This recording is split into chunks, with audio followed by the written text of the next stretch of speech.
দেওয়া হবে। আল্লাহ তাআলা রব্বুল আলামিন বলতেছেন, ওয়াত্তাকু ইয়াওমান তুরজাউনা ফীহি ইলাল্লাহ সুম্মা তুওয়াফফা কুল্লু নাফসিন মা কাসাবাত ওয়া হুম লা ইউযলামুন। তোমাদের সব কিছু আমি বুঝিয়ে দিব। তোমরা দুনিয়াতে যা কিছু করেছো, তোমাদেরকে যখন আমার কাছে নিয়ে আসা হবে, আমি তোমাদের সব কিছু বুঝিয়ে দিব, সব কিছু পড়াই গন্ডাই বুঝিয়ে দিব। আল্লাহ তাআলা আবার শেষে বললেন, তোমাদের কারো প্রতি বিন্দু মাত্র কোনো জুলুম করা হবে না। যেই জুলুম জিনিসটা দুনিয়াতে আমাদের প্রত্যেকটা ব্যক্তির প্রতি করা হচ্ছে, এমন কিছুদিন আগেও এমন ব্যক্তি ছিল, কোনো দোষ তার ভিতরে ছিল না, কিন্তু বিনা কারণে তাদেরকে জেলে রাখা হয়েছিল। কথা বলেন ঠিক কিনা? সবাই একটু চিৎকার করে বলেন না, ঠিক কিনা? না করার পরেও দোষী, ঠিক কিনা? এখন আমরা এই নতুন স্বাধীনতা পেয়েছি, এই নতুন স্বাধীনতার মাঝে, এই নতুন স্বাধীনতার মাঝখান দিয়ে আমরা এই বাংলার জমিনে কোরআনের আইনকে সফলভাবে দেখতে চাই। কথা বলেন ঠিক কিনা? আর আমরা বাংলার মাটিতে কোন জালিম সরকারকে দেখতে চাই না। কথা বলেন ঠিক কিনা? আগে আমরা যতটুকু নির্যাতন সহ্য করেছি, আমাদের 5 আগস্ট আমাদের ছাত্র আন্দোলনের মধ্যে থেকে এই স্বাধীনতা যে আমরা অর্জন করেছি, এই স্বাধীনতার পর আমরা চাই এই বাংলাদেশ হবে, এই বাংলাদেশ হবে কোরআনের বাংলাদেশ। কথা বলেন ঠিক কিনা? এই বাংলার জমিন হবে আলেমদের বাংলাদেশ। এখন আমরা ধীরে ধীরে সব আইনগুলোকে যেভাবে আমাদের দিকে নিয়ে আসতে পারতেছি, আমরা ভবিষ্যতেও যেন এই ইসলামের বাংলাদেশেই রাখতে পারি।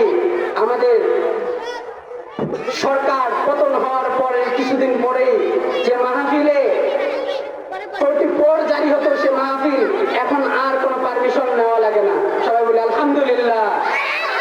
আল্লাহ তাআলা এই বাংলার জমিনকে এমন করে দেখ, আর কোনোদিন যেন মাহফিলের জন্য কোথাও পারমিশন নিতে হয় না। কথা বলেন ঠিক কিনা? তো আল্লাহ তাআলা বললেন, এই বিচারটা দুনিয়ার বিচারের মতো হবে না, এই বিচারটা কোনো দুনিয়ার বিচারের মতো হবে না। এই বিচারটা এমন হবে, কারো ক্ষেত্রে কোনো জুলুম করা হবে না, কাউকে একটু কম কাউকে একটু বেশি এমনটা করা হবে না। যে যতটুকু করবে তাকে ততটুকুই দেওয়া হবে। আমরা এখন মানুষ, আমাদের মনে প্রশ্ন থাকতে পারে, আমাদের মন থেকে প্রশ্ন আসতে পারে, আল্লাহ তাআলা এত আদর করে আমারে বানাইলেন, বড় আদর করি আল্লাহ মানুষ বানাইলেন, মানুষ বানাইয়া দুনিয়াতে পাঠাইলেন, দুনিয়ায় পাঠার পর এখন আল্লাহ তাআলা কিসের জন্য এই হিসাব নিকাশ আমাদের কাছ থেকে নেবেন? কিসের জন্য আল্লাহ তাআলা এই হিসাব আমাদের ধরবেন? কিসের জন্য এই নিকাশ আমাদের কাছ থেকে নেবেন? আল্লাহ তাআলা রব্বুল আলামিনের জন্য। সূরা বনী ইসরাঈল আগে জানাই দিয়েছেন, ওমা খালাকতুল জিন্না ওয়াল ইনসা ইল্লা লিয়াবুদুন। আমি মানুষ এবং জিনকে সৃষ্টি করেছি একমাত্র আমি আল্লাহ তাআলার ইবাদত করার জন্য।